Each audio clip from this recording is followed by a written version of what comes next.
Hello, welcome back to TBC. OPPO அவங்களோட Find N Flip 3 smart போனை சைனாவில் launch பண்ணுறாங்க அண்ட் வேற லெவலான ஒரு ப்ரைஸ் ரேஞ்சிலும் லான்ச் பண்ணியிருக்காங்க. பட் இந்தியாவில் பெருசாக எக்ஸ்பெக்ட் பண்ண முடியாது, ஏன்னா மோஸ்ட்டாக அது சைனா மார்க்கெட்டை கவர் பண்ணி தான் வராங்க. ஆனால் ரீசெண்ட் டைம்ஸில் இந்தியா பக்கமும் அப்படியே திரும்ப ஆரம்பிச்சிருக்காங்க.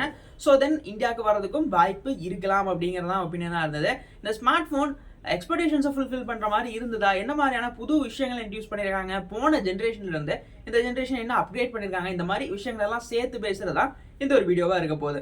வீடியோ பார்த்துட்டு உங்களோட ஒப்பீனியன்ஸை மறக்காம கமெண்ட்ஸில் ஷேர் பண்ணுங்கள். வீடியோ பிடிச்சிருக்கிற பட்சத்தில் லைக் பண்ணிட்டு சப்ஸ்கிரைப் பண்ண மறந்துடாதீங்க. Find N Flip 3 ஸ்மார்ட் ஃபோனோட ஓவரால் லுக்கு தான் கன்ஃபார்ம் பண்ணிட்டாங்க. பேக் அண்ட் பிளாக் வழக்கம் போல் போன ஜென்ரேஷன் மாதிரி பிளாஸ்டிக் பில் தான் பேக்கில் யூஸ் பண்ணியிருக்காங்க. பட் அலுமினியம் ஃப்ரேம்ஸ் இருக்குது, நல்லாவே இருந்தது. லுக் வைஸில் அந்த கேமராஸோட மாடல் பார்க்கறதுக்கு கொஞ்சம் புதுசாக நல்லாவே இருந்ததுன்னு சொல்லலாம். போன ஜென்ரேஷன் வந்து ப்ரீமியம் செக்மெண்ட் ஸ்மார்ட் ஃபோன் பார்க்குற மாதிரி ஒரு செம்மையான ஃபீல் கொடுத்துச்சு. ஆக்சுவலாக ப்ரீமியம் செக்மெண்ட் தான், டிசைன்லேயும் அது இம்ப்ரூவ் பண்ணியிருக்கிறது ஒரு நல்ல மேட்டராக இருந்தது. அண்ட் டிஸ்பிளே ஸ்பெக் அப்படின்னு வரும்போது இன்னர் டிஸ்பிளே அப்படிங்கிறத பார்த்தோம் அப்படின்னா இங்கே LTP AMOLED டிஸ்பிளேஸ் யூஸ் பண்ணியிருக்காங்க. 120 ஹெர்ட்ஸ்க்கான ரெஃப்ரெஷ் ரேட் இருக்குது அண்ட் HDR10+க்கான சர்டிஃபிகேஷன்ஸ், அது போக 1600 ஹெர்ட்ஸ்க்கான பீக் பிரைட்னஸ் மெயின்டைன் பண்ணக்கூடிய ஸ்க்ரீன் செக்மெண்ட் தான் அது. அண்ட் மோர் தென் ஓப்போவோட ஸ்க்ரீன்ஸ் எப்பயுமே நல்லா இருக்கும். And AMOLED most of spec எல்லாமே இருக்கிற மாதிரி தான் கொடுத்துருக்காங்க. அண்ட் இது ஒரு ஃபோல்டபிள் டிஸ்பிளேவாகவும் இருக்குது. அண்ட் கண்டென்ட் ஸ்ட்ரீமிங்கெல்லாம் சொல்ல வேணாம், எப்பயும் போல் ஸ்பெக்கை மட்டும் எக்ஸ்பிளைன் பண்ணுறேன். இது வந்து ஒரு ஒருத்தான டிஸ்பிளே செக்மெண்ட் கொடுத்துருந்தாங்க. அப்படியே வந்து ஃபோல்டபிள் ஸ்மார்ட் ஃபோனா அவுட்டர் டிஸ்பிளேன்னு ஒரு விஷயம் இருக்குல்ல, இந்த அவுட்டர் டிஸ்பிளே பொறுத்த வரைக்கும் 3.26 இன்ச்சஸ் இருக்கக்கூடிய ஒரு அவுட்டர் டிஸ்பிளே யூஸ் பண்ணியிருக்காங்க.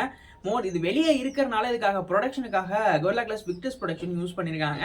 நல்ல ஒரு மேட்டராக இருந்தது. அதோட பக்கத்துலேயே அந்த கேமராவோட பிளேஸ்மெண்ட்ஸும் பார்க்கறதுக்கு ஓவராலாக நல்லா இருந்தது.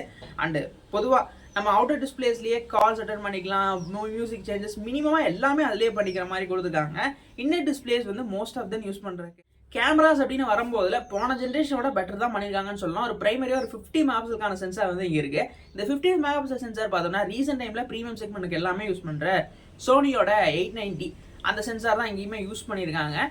4K வரைக்கும் மேக்ஸிமம் அவுட்புட் வந்து கண்டென்ட்டை டெலிவரி பண்ணுங்கிறத தான் கான்ஃபிகர் பண்ணியிருக்காங்க. அண்ட் செகண்டாக பார்த்தோம் அப்படின்னா ஒரு அல்ட்ரா வைட் சென்சார், இது ஒரு 48 மெகாபிக்சலுக்கான சென்சார். சோனியோட 581 அந்த ஒரு சென்சார் யூஸ் பண்ணியிருக்காங்க. அண்ட் மோர் தென் செம்ம சாட்டிஸ்ஃபைங்கான ஸ்பெக்கு போன ஜென்ரேஷனை கம்பேர் பண்ணும்போது பெரிய அப்கிரேட் அல்ட்ரா வைடில் கொடுத்துருக்காங்க. அண்ட் ஃபைனலாக ஒரு டெலிஃபோட்டோ லென்ஸ் இருக்குது. இது 32 மெகாபிக்சலோட 709 சென்சார் யூஸ் பண்ணியிருக்காங்க. சோனியோட MX709 யூஸ் பண்ணியிருக்காங்க. மோர் தென் செம்ம ஒரு கேமரா செட்டப் வந்து பேக்கில் பிளேஸ் பண்ணியிருக்கிறது தாறுமாறாக இருந்தது. செல்ஃபீஸ்லையும் பெருசாக மொக்க பண்ணாமல் 32 மெகாபிக்சல் கொடுத்துருக்காங்க. இதுவுமே லாஸ்ட்டாக அந்த டெலிஃபோட்டோ லென்ஸில் பார்த்தா அந்த சோனியோட 709 அந்த ஒரு சென்சார் தான் இங்கேயுமே யூஸ் பண்ணியிருக்காங்க. மோர் தென் இதுலேயுமே 4Kஸில் வீடியோஸ் எடுத்துக்க முடியும். அண்ட் பேக் அண்ட் ஃப்ரண்ட் ரெண்டுலேயுமே OS அண்ட் ESக்கான 2 சப்போர்ட்ஸும் கொடுத்துருக்காங்க. அண்ட் கேமரா மோர் தென்னா நல்ல அப்கிரேடரும் கொடுத்துருக்காங்க. ஃபோட்டோகிராஃபிஸ் அண்ட் லோ லைட் பர்ஃபார்மன்ஸ் இந்த மாதிரி பல விஷயங்கள்லாம் அப்கிரேடோடவும் இருக்குது. ஃபோனோட பர்ஃபார்மன்ஸ் அப்படிங்கிற ஒரு பார்ட் வந்ததுன்னா இந்த டைம் பார்த்தோம்னா டெமென்சிட்டியோட 9200 சிப்பை யூஸ் பண்ணியிருக்காங்க. ஆனால் இது ஒரு பெரிய அப்கிரேட் மாதிரி எனக்கு ஃபீல் ஆகலை. ஏன்னா அவங்க N Flip 2லேயே பார்த்தோம்னா 9000+ யூஸ் பண்ணியிருந்தாங்க.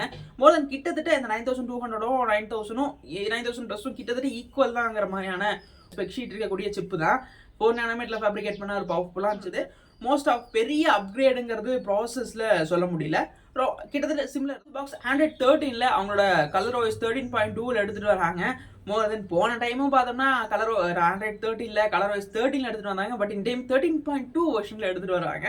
இது பேட்டரிஸ்னு வரும்போது 4300 mAhக்கான பேட்டரி தான் கொடுத்துருக்காங்க. பட் சார்ஜ் பண்ணுறதுக்கு 67 வாட்ஸ்க்கான ஃபாஸ்ட் சார்ஜர் அப்கிரேட் பண்ணியிருக்காங்க. போன ஜென்ரேஷனை கம்பேர் பண்ணும்போது மோர் தென் சாட்டிஸ்ஃபைங் எனாஃபாக இருந்தது. சாம்சங் ஃப்ளிப்ஸ்லாம் யூஸ் பண்ணுறது 25 வாட்ஸ் தான் கொடுக்குறாங்க, அதுதான் கொஞ்சம் இது. பட் 67 வாட்ஸுங்கிறது ஒரு நல்ல விஷயமா இருந்தது. ஃபோல்டபிள் ஸ்மார்ட் ஃபோன் இந்த N Flip 3க்கு செம்ம ஒரு அப்கிரேட். அண்ட் வேரியன்ஸ் அப்படின்னு பார்த்தோம்னா இங்கே ஒரு 16 GB வந்து அஃபோர்ட் பண்ணுறாங்க. இந்த டைம் வந்து 16 512 GB அண்ட் 16 256 நினைக்கிறேன். ஆக்சுவலாக 256 இருக்கான்னு தெரியல. 16 GB RAM and 512 GB storage இருக்கிற மாதிரியான வேரியன்ட் சைனாவில் கன்ஃபார்ம் பண்ணி லான்ச் பண்ணியிருக்காங்க.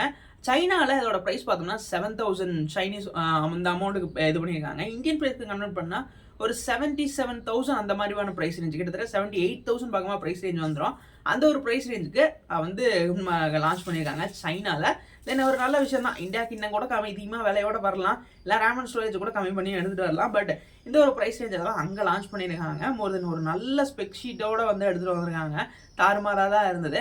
பட் பொதுவாக இந்த மாதிரியான கேஜெட்ஸில் இருக்கக்கூடிய பிரச்சனை அந்த டிஸ்பிளேஸ் தான். நான் நிறைய ஃப்ளிப் ஃபோன்ஸில் என்னென்னா குறிப்பிட்ட டேட்ஸ்க்கு அப்புறம் பார்த்தோம்னா டிஸ்பிளேஸோட ஃப்ரிக்ஷன் வந்து கம்மியாயிருது. அந்த டக்குன்னு வந்து ஒரு மாதிரி ஸ்டாண்டர்டாக நிற்காமலாம் வந்தது. அந்த மாதிரி பிரச்சனையெல்லாம் இல்லாமல் ஓப்போ வந்து மெயின்டைன் பண்ணுற விதத்தில் இது ரொம்பவே நல்லா இருக்கக்கூடிய ஒரு ஸ்மார்ட் ஃபோனாக தான் எனக்கு ஆச்சு. பொதுவாக புதுசாக வரக்கூடிய டெக்னாலஜிஸ் பற்றி தெரிஞ்சுக்கிறது, அப்டேட்டாக இருக்கிறது எனக்கு பிடிச்ச விஷயம். அதை உங்களோட ஷேர் பண்ணிக்கிறது இன்னமே பிடிச்ச விஷயம். உங்களுக்கு இந்த வீடியோ பிடிச்சிருந்ததுன்னா மறக்காமல் லைக் பண்ணிட்டு உங்களோட ஒப்பீனியன்ஸை ஷேர் பண்ணிட்டு போங்க. தேங்க்யூ ஃபார் வாட்சிங்.